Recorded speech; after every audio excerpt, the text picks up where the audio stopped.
First off, I want to thank the brave men and women who work behind the wall. I want to thank them on a national level because their job goes unrecognized. How do they try to turn a guard?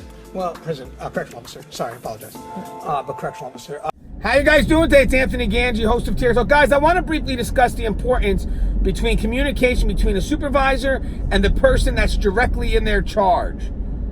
I mean, if you're a supervisor and you shut the door on that supervisor who's directly under you, it's going to create a ripple effect. And I want to discuss that ripple effect. It will kill employee morale and ultimately it will destroy a safe and secured running facility. Trust me, it's a dangerous thing what you're doing if you're shutting the door on that subordinate who's directly in your line of supervision. So when we get back, we're going to discuss this ripple effect. Now, guys, if you haven't, the show Tear Talks for you brave men and women that work in corrections. So please subscribe, interact, engage, comment, hit that bell. That bell is going to notify you every time I post a video. I stand by for our sponsors. When we come back, we're going to discuss that ripple effect. I wanted to attend a university that had an intelligence program. I wanted to look at problems different. I wanted to increase my critical thinking abilities. AMU offered those avenues to expand. Obtaining your degree as an adult, you're actually paying yourself and investing in yourself. You can't put a dollar on it, it's priceless. It's something that can never be taken away from you. American Military University. Learn from the leader. Thank you guys for listening to our sponsor. You know, imagine being a person who's just got into the supervisory role. You're motivated. You want to create change. You want to create an impact. And, you know, you have that belief that you could do something good. And that's your main motivation for moving up. That's a great motivation to move up.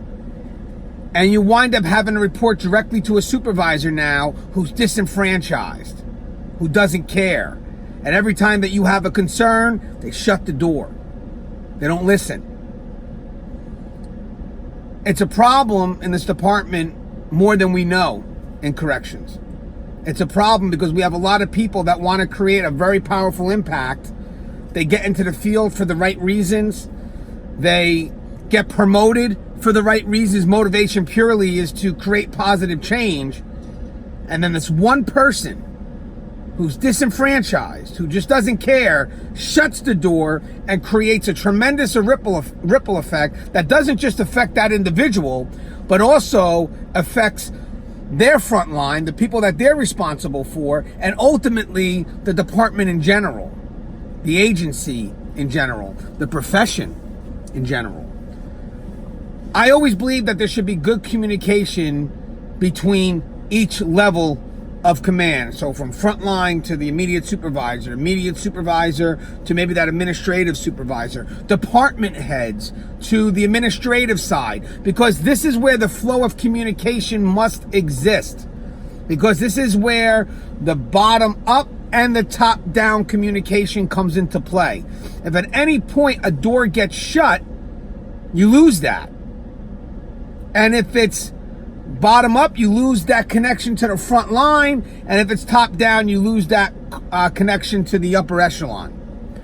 And it's something that really does kill us, and it makes us ineffective.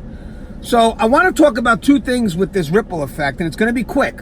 One is going to be how it affects the individual, and the next is going to be how it just affects everything. But I want to focus on the individual first. So I'm just going to be that individual. I mean, here I am. I'm ready to create change. I'm excited, got this new supervisory position. Frontline's going to come up to me with all these concerns, things that they feel that needs to change. And guys, by the way, we should listen to that, because we want our front line to feel that they're a part of the team. We want them to feel that they're being productive. So if they have suggestions, we should listen to that, because they probably know what's best because they work it every day. So again, the front line brings up the concerns to the new supervisor. The supervisor's like, "Oh yeah, I hear what you're saying. That's great. You know, let me see if I can look into that." They go to bring it to their supervisor. The supervisor's like, "You know what? We're not doing that." Blah. Not even listening. Just, "We're not doing that. I don't care." Blah blah blah, and just shuts the door. Now here's what happens to that individual right off the bat. That individual who was on such a high, they're defeated. Only takes one door to be shut like that to really destroy somebody. Now, the sad thing is this person could have had an impact on this department. This person could have been something amazing. But you just destroyed their potential to be great. Because now this person is going to become hesitant, and then ultimately, they're just not going to even think about bringing anything to anyone's attention. And it's sad, but it's true. Also, you made this supervisor feel ineffective. What the front line wants is the front line wants to have a supervisor that they know brings their concerns to the level up. So sometimes when you're that level up, even though you know that this may be a repeated concern, sometimes it's good just to have that meeting with those employees, because then it shows that that supervisor brought that to your attention. And from the front line, they may see that as being, wow, that's an effective supervisor. That's a supervisor that we can trust. That's a supervisor that we can talk to.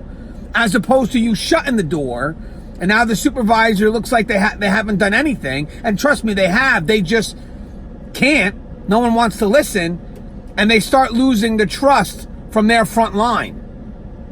So again, that's the individual effect. I'm sure there's more. Guys, comment if you believe there's something I'm missing there. But I want to make this quick because, again, it's summertime and that sun, it hits the phone, it's going to overheat.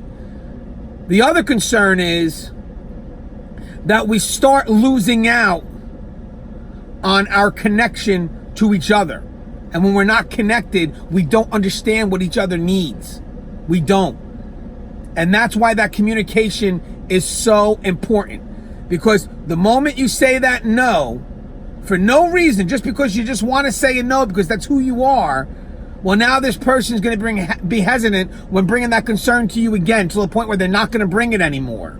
So now the front line is going to be like, well, listen, what's the sense? We bring it to this new supervisor. He doesn't do nothing with it anyway. Or she doesn't do nothing with it anyway. So we're not going to bring it up no more because, why?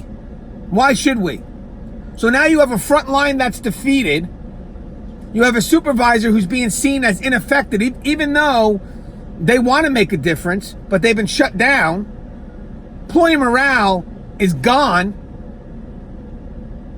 And the sad thing is, again, is that supervisor who thought they could create a difference, we just stepped on them. So we don't know what this person could have really have brought forward to this department, to this agency. All because you had that one supervisor that shut that door on that individual. Whatever happened, you had a supervisor that was ready to take on the world, and you put them under a supervisor that was disenfranchised. And that's a huge conflict. That's a huge conflict. I love breaking bread with my people. I love seeing what's going on and making sure that they feel that they're important, and try my best to understand their concerns. And I love the fact that if I have to bring something up, I have bosses that are open for me doing that, because it shows that we had a conversation, the conversation exists, and the front line's happy with that. Even if the result doesn't go in their way, they're happy because they see the dialogue has been exchanged. They see they have a supervisor that's trying. And most importantly, they see that supervisor as being effective. So just think about that. If you have supervisors that are disenfranchised, I know it happens, but if you really don't address that supervisor and you partner them with a subordinate who's, like I say, a new supervisor out to create that change, you're going to destroy that person. And it's going to be horrible for them. You're going to destroy them and their perspective on this great career, and you're going to destroy their potential to be something great in this career. Think about that. As always, guys, the show is Tier Talk. If you haven't, please subscribe, interact, engage, comment, hit that bell. That bell's going to notify you every time I post my video. Stay safe.